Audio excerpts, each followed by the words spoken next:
Your deck titles matters a lot more than you think. Do you know that some of your audience, whether it's SVP, your colleague or your clients, at a glance at your deck title will decide whether they are going to pay attention or they are going to play with their emails. There are three things I want you to learn. But first, you need to know that the seriousness of an impactful title page. Now think for a moment. In a presentation, what is the first impression that your audience, who might be your company leadership teams or your client, see? Is that going to be you? Usually not. They might see you, but you are not the first thing during the presentation. So usually they see the title page before they actually see you. This is because either the person in charge of the computer, they put it up before you walk to the front, or if you're using your own laptop, you got to project it up first before facing your audience. So you, either way, isn't the first impression. And as we all know, the first impressions count, and it counts a lot. And hence, your title should and only have one thing to do. And it is to create anticipation for your audience. So you want your SVP, your clients, or whoever you're trying to impress to sit straight up, eyes wide open, and goes all ears. Okay, so first thing, don't shoot yourself with super generic titles that everyone already know. If you're the financial guy in a company, a title that states financial report is not going to add any points to your favor. Your face already have the word financial report sticking all over it, whether you say it or not. Yeah, and the second thing, don't cram too much information in, because every single other information, especially pictures, is going to compete with your super critical title info, which is supposed to be grabbing people's attention. And by the way, your title doesn't need to be all text, but don't dilute your title message. So let's take a look of this one, which I got from SlideShare. So it got a quite nice title, create anticipation, but the tones of colorful games and image, they basically shouting louder for attention.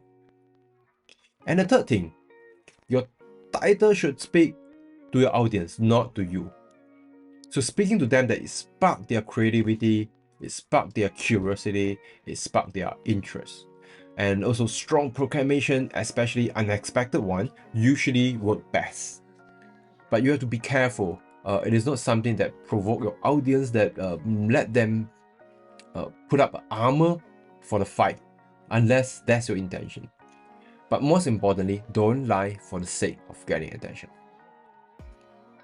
Question is another thing that I like for title, because I think it actually start to make people think, it build anticipation.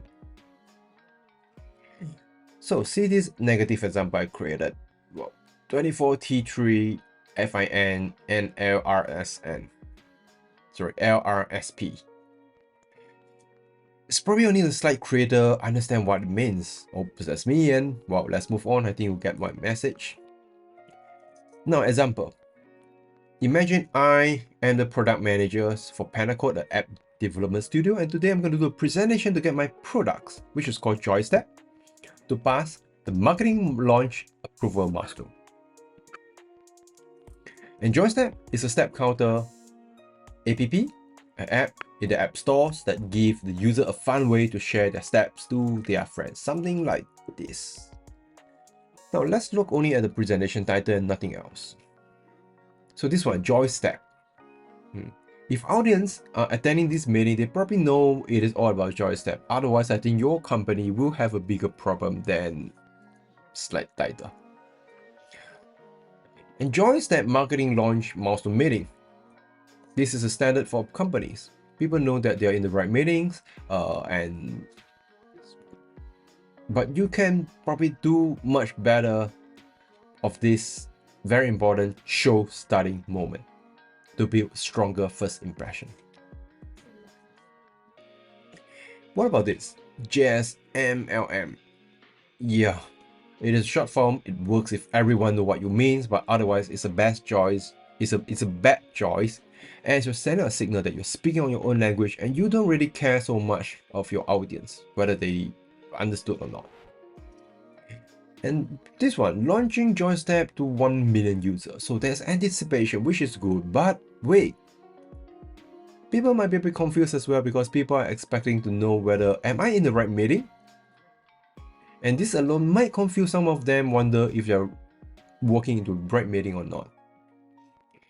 And this one is a nice one, but it's very generic. People are going to be confused because, well, it could be any meeting for JoyStep.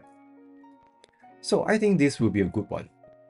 You have the subtitle at the top, marketing launch milestone meeting. So make sure it's clear you are in the right meeting. And the anticipation is that we are going to launch JoyStep 1 million user.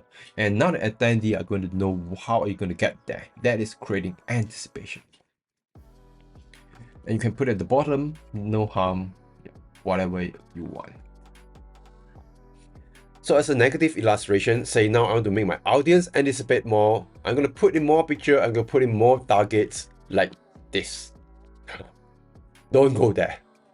You have just diluted your message, you have let the cat out too early, and you have reduced anticipation, hence participation. You want a clear, a concise, impactful title that keep the audience amped up and eager for more.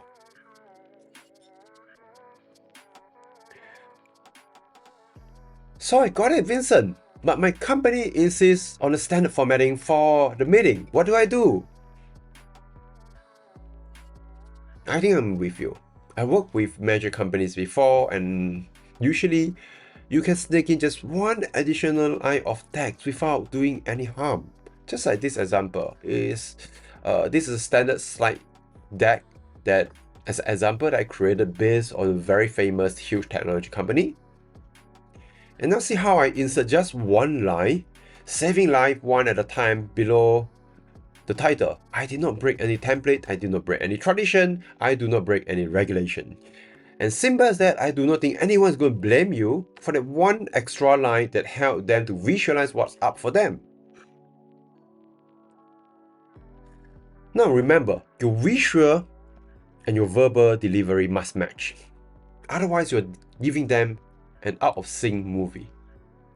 So in your opening speech, remember to create anticipation based on your title message. You want to make it a great sight and sound experience that deliver your audience into a focusing mode that they can focus and eagerly anticipate your message. You give them something to look forward to. Now let's use the previous JoyStep meeting as example. So for this one, I might say, hey gentlemen, we're going to show you our plans to reach 1 million users, mostly using organic growth, and this is why we're eager for you to approve the funding today, and we're going to pass this milestone in today's meeting. So my voice is giving much more than my visual, and adding together, they will create an impact right from the beginning. So from now on, be intentional about your slide, your deck title. What is the purpose, the calling of this slide deck you're creating? Be clear about that, because titles matter. And similarly, be intentional and purposeful on your role, on your jobs for your professional development. What are you trying to achieve? And then, what about your life, your purpose, and do you know the meaning of your life? So what is your life title? If your life is a PowerPoint presentation, what do you want to write? And what we will write as a title for your life? Thank you for watching.